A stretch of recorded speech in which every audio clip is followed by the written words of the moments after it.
कहानी है एक आदमी और उसकी 3 बेटियों की है। उसकी बीवी कुछ साल पहले वफात पा चुकी थी। उसकी तीनों बेटियां बहुत खूबसूरत थीं, मगर सबसे छोटी बेटी अपनी बहनों में सबसे ज्यादा समझदार थी। उसका नाम ज़ैनब था। करमदीन अपनी तीनों बेटियों से बहुत प्यार करता था। उसने कभी अपनी बेटियों को माँ की कमी महसूस नहीं होने दी। वह अपनी बेटियों की हर ख्वाहिश पूरी करता था। अब करमदीन की बेटियां बड़ी हो चुकी थीं और अपने पिता के लिए खुद से खाना बनाने लगी थीं। जब करमदीन काम के सिलसिले में बाहर जाता तो उसकी बेटियां उसके लिए खाना तैयार करके साथ दे देती। उसी गांव में एक बेवा औरत भी रहती थी जिसकी एक बेटी थी। उस बेवा की आदत थी कि वह हर घर में कुछ ना कुछ मांगने के लिए चली जाती थी। जब करमदीन की बेटियां अपने पिता के लिए खाना बनाती तो वह औरत अक्सर उसी समय उनके घर आग मांगने के लिए आ जाती। लेकिन करमदीन की सबसे छोटी बेटी ज़ैनब को वह बेवा औरत बिल्कुल भी अच्छी नहीं लगती थी। जब भी वह औरत उनके घर आती, ज़ैनब अपनी बहनों से कहती, यह औरत हमारे घर क्यों आती है? यह औरत बिल्कुल भी अच्छी नहीं है। बड़ी दोनों बहनें ज़ैनब को समझाती, देखो ये बेवा औरत है और गरीब है। अगर हमारे घर से आग ले जाती है तो इसमें तुम्हारा क्या नुकसान है? ज़ैनब अपनी बहनों की बातें सुनकर चुप हो जाती, लेकिन वह कहती, देख लेना, यह औरत एक ना एक दिन हम सब के लिए मुसीबत खड़ी करेगी। यह सिलसिला यूं ही चलता रहा। वह औरत रोज उनके घर से आग लेने आती और मौका पाकर करमदीन के खाने में राख मिला देती। करमदीन ने जब अपने खाने में खराबी महसूस की तो उसने सोचा कि उसकी छोटी छोटी बेटियां खाना बनाती हैं, इसलिए उनसे कोई गलती हो जाती होगी। वह अपनी बेटियों से बहुत प्यार करता था और यह बात समझ नहीं पा रहा था कि उसकी बेटियां उसका खाना क्यों खराब कर रही हैं। फिर एक दिन करमदीन ने सोचा, आज मैं अपनी बेटियों पर नजर रखूंगा। आखिर मेरी बेटियां अचानक से मेरे खाने में क्या मिलाने लगी हैं? जब करमदीन की बेटियां खाना बनाने लगीं तो वह छुपकर उन्हें देखने लगा। उसकी बड़ी बेटी साफ पानी से चावल धो रही थी, छोटी बेटी सालन बना रही थी और सबसे छोटी बेटी ज़ैनब बर्तन साफ कर रही थी, जिन बर्तनों में खाना डाला जाना था। कुछ ही देर में खाना पककर तैयार हो गया। खाने में कोई खराबी नहीं थी। करमदीन परेशान था, लेकिन फिर अचानक उसने जो देखा उससे उसके पैरों तले जमीन खिसक गई। उसने देखा कि वही बेवा औरत उनके घर आग लेने आई है और उसकी छोटी बेटी ज़ैनब उससे बहस कर रही है। वहीं उसकी दूसरी बहनें ज़ैनब को समझा रही थीं, कोई बात नहीं ज़ैनब, ये बेवा औरत है, इसे आग लेने दो, बड़ी बहन ने कहा। लेकिन उस बेवा औरत ने आग लेने के बहाने नजरें बचाकर करमदीन के खाने में राख मिला दी और सारा खाना खराब कर दिया। यह देखकर करमदीन को बहुत गुस्सा आया। दूसरे दिन करमदीन ने उस बेवा औरत को अपने घर बुलाया और गुस्से में पूछा, तुम्हारी हिम्मत कैसे हुई मेरा खाना खराब करने की? वह औरत बड़ी नाटकीय अंदाज में करमदीन के पास आई और उसके सीने पर हाथ फेरते हुए कहने लगी, अरे मैं तो यह देख रही थी कि तुम सच में अपनी बेटियों से प्यार करते हो या नहीं। खाना खराब होने पर तुम उन्हें डांटते हो या नहीं। लेकिन तुम तो बड़े अच्छे इंसान निकले, अपनी बेटियों से बहुत प्यार करने वाले। तुमने तो मेरी चोरी फौरन पकड़ ली। अब मुझे यकीन हो गया है कि तुम अपनी बेटियों से बहुत प्यार करते हो। आइंदा ऐसा कुछ नहीं होगा। करमदीन उसकी बातों और उसके नाटक पर यकीन करने लगा, क्योंकि वह बेवा औरत खूबसूरत थी। करमदीन उसके व्यवहार से प्रभावित होकर कुछ भी कहने की बजाय उसे अपनी पत्नी बनाने का फैसला कर बैठा। कुछ ही दिनों में उसने अपनी बेटियों की इजाजत के बिना उस बेवा औरत से शादी कर ली और उसे अपने घर ले आया। शादी के कुछ ही दिनों बाद वह बेवा औरत करमदीन की तीनों बेटियों से सख्त नफरत करने लगी। वह चाहती थी कि किसी भी तरह करमदीन की बेटियां इस घर से निकल जाएं। उसने उन्हें घर से निकालने के लिए तरह तरह के मंसूबे बनाने शुरू कर दिए। वह सोचती थी कि अगर बेटियां घर से चली जाएंगी तो वह और उसकी अपनी बेटी आराम से ऐश की जिंदगी जी सकेंगी। साथ ही करमदीन का पूरा ध्यान सिर्फ उसी और उसकी बेटी पर रहेगा। वह जानती थी कि करमदीन अपनी बेटियों से बहुत मोहब्बत करता है और उन्हें जरा भी दुखी नहीं देख सकता। उसकी अपनी बेटी हमेशा कीमती कपड़े पहनकर घूमती रहती थी, जिससे वह मॉडर्न लगती थी। लेकिन सौतेली मां ने करमदीन की तीनों बेटियों को घर का सारा काम करने पर मजबूर कर दिया। वह उन्हें ठीक से पेट भर खाना भी नहीं देती थी और धीरे धीरे उनकी दूसरी जरूरतें भी कम कर दी। तीनों बहनें हर समय दुखी रहने लगीं। एक दिन 2 बड़ी बहनें रो रही थीं, तो ज़ैनब अपनी बड़ी बहनों के पास आई और कहने लगी, प्यारी बहनों, आओ हम तीनों कहीं बाहर चलें ताकि हमारा दिमाग फ्रेश हो जाए। फिर वह तीनों बहनें घर से निकल गईं और चलते चलते एक जंगल में जा पहुंची। वहां एक घने दरख्त के नीचे बैठकर वे रो रो कर अपनी मां को याद करने लगीं। इतने में उनके पास से एक अल्लाह वाले बुजुर्ग का गुजर हुआ। ज़ैनब जमीन पर बैठी रो रही थी और कह रही थी, ऐ मेरे अल्लाह, हम मजलूम लड़कियां हैं और बहुत दुखी हैं। आप देख रहे हैं ना कि हमारी सौतेली माँ हम पर कितना जुल्म करती है। हम कितने दिनों से भूखे हैं। अल्लाह वाले बुजुर्ग पास ही खड़े होकर उनकी बातें सुन रहे थे। फिर वे जैनब से मुखातिब होकर बोले, बेटियों, तुम तीनों यहां इस दरख्त के नीचे रोज आती हो, तुम्हें क्या दुख है? तुम मुझे बता सकती हो? जैनब ने रोते हुए अल्लाह वाले बुजुर्ग को सारा वाकया सुना दिया। उनकी बात सुनकर बुजुर्ग को बहुत दुख हुआ। वे बोले, बेटी, यहां से थोड़ी दूरी पर मेरी झोंपड़ी है, मैं वहां रहता हूं और इबादत करता हूं। मेरी झोंपड़ी के बाहर एक अनार का दरख्त लगा है जिस पर पके हुए अनार लगे हुए हैं। तुम जाओ और उस दरख्त से जितने मर्जी अनार तोड़कर खा लो। तीनों लड़कियां खुशी खुशी उस झोंपड़ी के पास पहुंची। उन्होंने देखा कि दरख्त पर बहुत ही खूबसूरत और रसीले अनार लगे हुए हैं। तीनों ने एक एक अनार तोड़ा और बैठकर मजे से खाने लगी। जब उनका पेट भर गया तो उन्होंने बुजुर्ग का शुक्रिया अदा किया और घर वापस आ गई। इसके बाद जब उनकी सौतेली माँ उन्हें खाना नहीं देती तो वे रोज जंगल जाती और उन अनारों को खाकर अपना पेट भर लेती। धीरे धीरे उन्होंने अपनी माँ का दिया हुआ खाना बिल्कुल छोड़ दिया। अब उनकी सौतेली माँ सोचने लगी, मैं इन लड़कियों को खाने को कुछ नहीं देती, मैं इनसे इतना काम करवाती हूँ, उन्हें जलील करती हूँ, फिर भी इनके चेहरे पर एक अजीब सी चमक है। इनमें से कोई बीमार भी नहीं पड़ती, बल्कि इनकी खूबसूरती बढ़ती जा रही है। और मेरी बेटी, जिसे मैं इतना अच्छा खाना देती हूँ, वह उनके आगे बदसूरत लगती है। दूसरे दिन जब वह लड़कियां जंगल की तरफ गईं, तो सौतेली माँ ने अपनी बेटी को उनका पीछा करने के लिए भेज दिया। जब तीनों लड़कियां अनार तोड़कर खा रही थीं, तो जैनब ने अपनी सौतेली बहन को देख लिया। उसने बाकी बहनों से कहा, यह लड़की हमारा पीछा कर रही है, मैं इसे यहां से भगा देती हूं। फिर जैनब ने अपने हाथ में पकड़ा अनार छुपा लिया और बोली, अगर यह सब कुछ अपनी मां को बता देगी तो यह हमारे लिए परेशानी का कारण बन सकती है। लेकिन जैनब की दूसरी बहनें बोली, जैनब, तुम कैसी बातें कर रही हो, यह बेचारी बेकसूर है। जैनब की बड़ी बहनें बोली, हमारी सौतेली मां तंग करती हैं, यह तो हमें कुछ नहीं कहती। इसके बाद तीनों बहनों ने अपनी सौतेली बहन को पास बिठाया और उसे एक अनार पकड़ा दिया। लेकिन सौतेली बहन ने अनार नहीं खाया और जल्दी से अपनी मां के पास जाकर कहने लगी, मां, वे लड़कियां भूखी नहीं रहती, वे तो जंगल में एक दरख्त से अनार तोड़कर खा लेती हैं। उसी दरख्त के पास एक बुजुर्ग भी इबादत कर रहे थे और उन्होंने भी उन्हें रोकने की कोशिश नहीं की। यह सुनकर सौतेली मां को बहुत गुस्सा आया। वह सोचने लगी, मैं इन लड़कियों को अनार खाने से कैसे रोकूं? पूरा दिन वह गुस्से में ही रही। जब शाम को करमदीन काम से घर वापस आया तो उसने अपनी बीवी को परेशान देखा। वह बोला, तुम्हें क्या परेशानी है, क्यों इतनी उदास बैठी हो? वह कहने लगी, मेरे सिर में बहुत तेज दर्द है और यह किसी दवा से ठीक नहीं होगा। करमदीन ने पूछा, तो फिर कैसे ठीक होगा? वह तुरंत बोली, जंगल में एक अनार का दरख्त है जिस पर लाल लाल अनार लगे हैं। अगर तुम उस दरख्त को जड़ से कटवा दो और उसकी जड़ें उबालकर दवा बना लो और मेरे माथे पर लगाओ तो मेरा सिर दर्द ठीक हो सकता है। करमदीन ने कहा, बस इतनी सी बात। फिर उसने कुछ आदमियों को बुलाया और उन्हें पैसे देकर कहा,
तो वे एक दरख्त के नीचे सो गईं।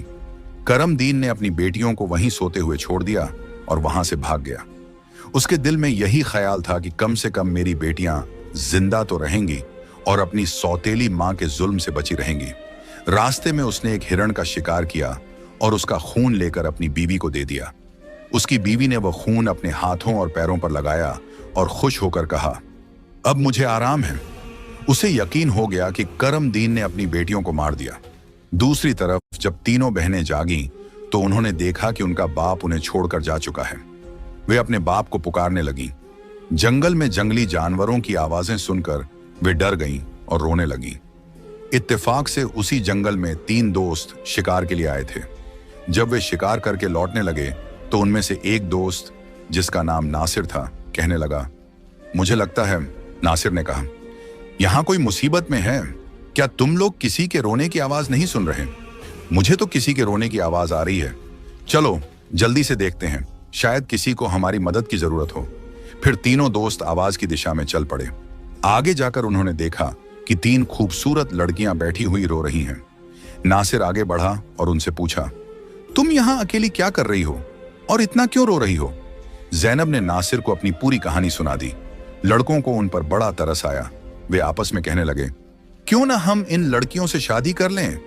इन्हें एक छत मिल जाएगी और हमारी जिंदगी भी सुकून से गुजरने लगेगी। फिर उन तीनों लड़कों ने उन तीनों लड़कियों से शादी कर ली। जैनब की शादी नासिर के साथ हो गई। संयोग से उन तीनों दोस्तों के घर पास पास थे। तीनों बहनें खुशी खुशी अपने अपने घरों में रहने लगीं। 1 साल के बाद जैनब के घर में बेटे की पैदाइश हुई। ये देखकर नासिर के दोस्त और जैनब की बहनें बहुत खुश हुईं। धीरे धीरे जैनब का बेटा 2 साल का हो गया। एक दिन नासिर ने अपने दोस्तों से कहा, मेरा आज फिर जंगल में शिकार करने का मन हो रहा है, चलो शिकार पर चलते हैं। लेकिन उसके दोस्तों ने मना कर दिया और कहा, हमें तो किसी जरूरी काम से जाना है, हम तुम्हारे साथ जंगल नहीं जा सकते। नासिर ने जैनब से इजाजत ली और अकेला ही जंगल में शिकार के लिए चला गया। लेकिन इसके बाद कई दिन गुजर गए और नासिर घर वापस नहीं आया। जैनब बहुत परेशान हो गई। उसकी बहनें भी उसकी चिंता देखकर चिंतित हो गईं। जैनब के जीजा, नासिर के दोस्त, ने उसे तसल्ली देते हुए कहा, तुम फिक्र मत करो, हम नासिर को ढूंढकर जरूर वापस लाएंगे। लेकिन करनी खुदा की यह हुई कि नासिर के दोस्त भी उसे ढूंढने जंगल गए, लेकिन वे भी वापस नहीं लौटे। उन तीनों बहनों पर एक बार फिर से गम का पहाड़ टूट पड़ा। एक दिन जैनब अपने बेटे को सुला रही थी कि दरवाजे पर दस्तक हुई। उसने जल्दी से जाकर दरवाजा खोला तो क्या देखती है कि एक बुजुर्ग फकीर, जिसने हरे रंग के कपड़े पहने हुए थे, दरवाजे पर खड़ा है। जैनब उसे देखकर बोली, बाबा, मेरा शौहर घर पर नहीं है, मैं आपको घर में आने की इजाजत नहीं दे सकती। जब मेरा शौहर आएगा तब आप आ जाना। उस पर फकीर बोला, बेटी, मुझे बहुत भूख लगी है, किसी भूखे को खाना खिलाने में क्या हर्ज है। जैनब ने मजबूरी में उस फकीर को घर में बुला लिया और उसके लिए खाना बनाने लगी।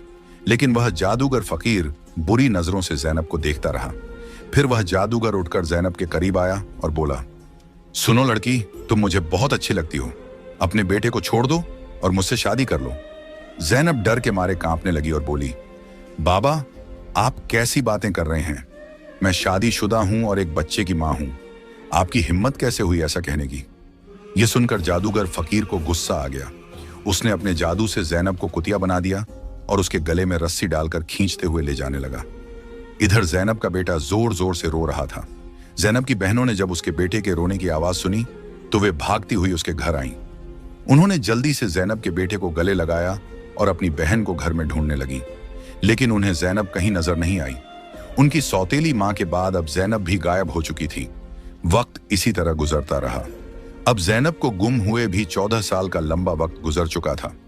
इस दौरान जैनब का बेटा जवान हो चुका था। उसे उसकी दोनों खालाओं ने मिलकर पाला था। एक दिन जैनब की खालाओं ने उसे उसकी मां के बारे में सारी सच्चाई बताई।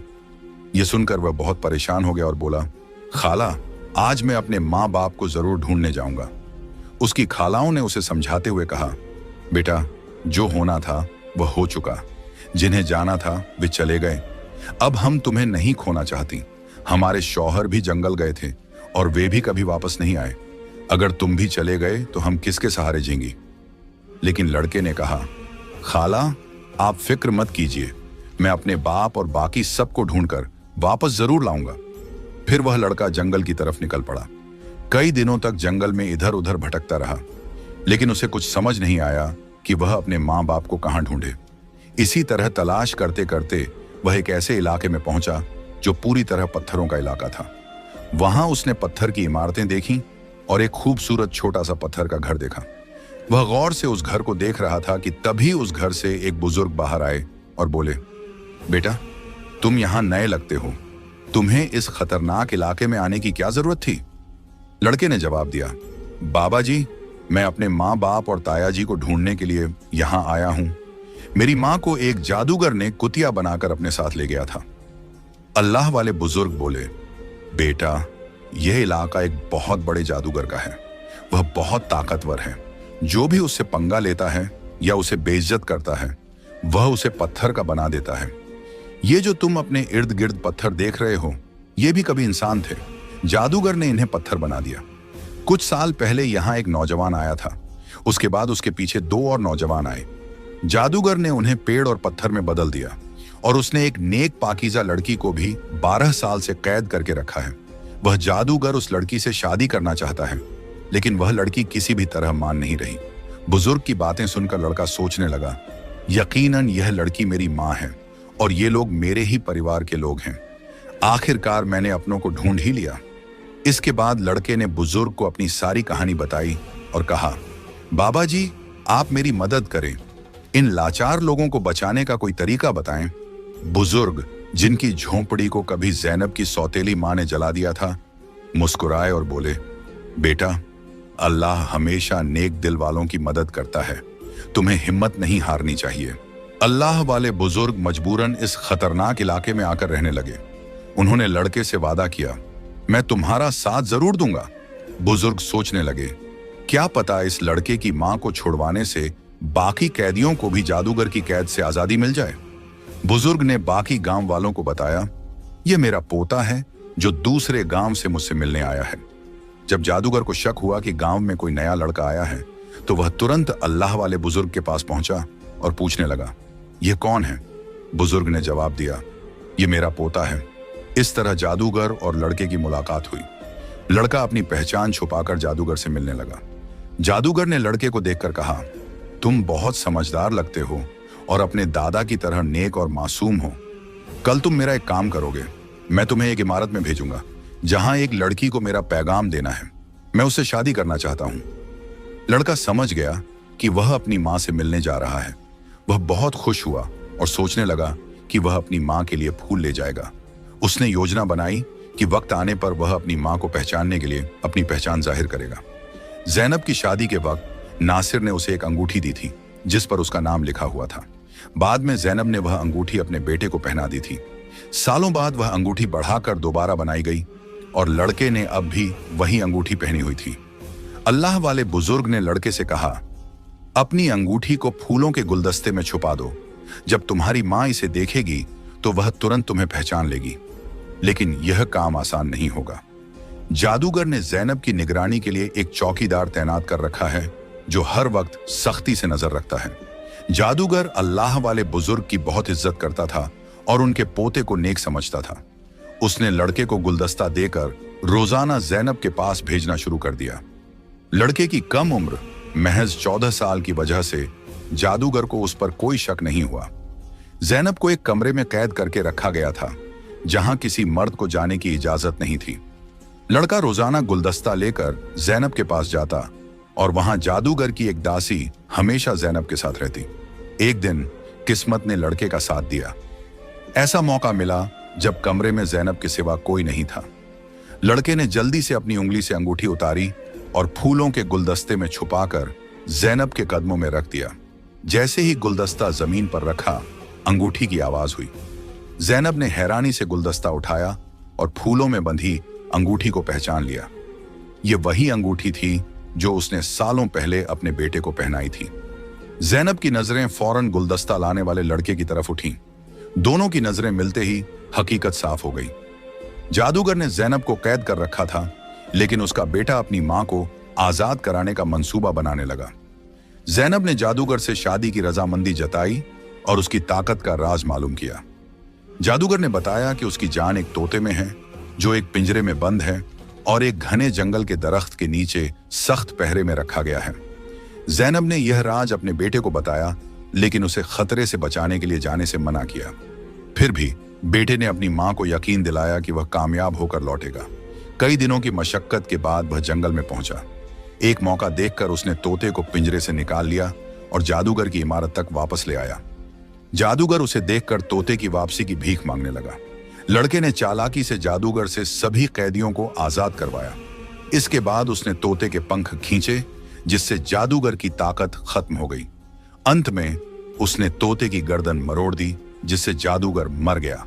लड़के ने अपनी मां जैनब, पिता नासिर और बाकी सभी कैदियों को आजाद कराया। फिर वह सब अल्लाह वाले बुजुर्ग के पास पहुंचे। सबने बुजुर्ग का शुक्रिया अदा किया और अपने घर लौट आए।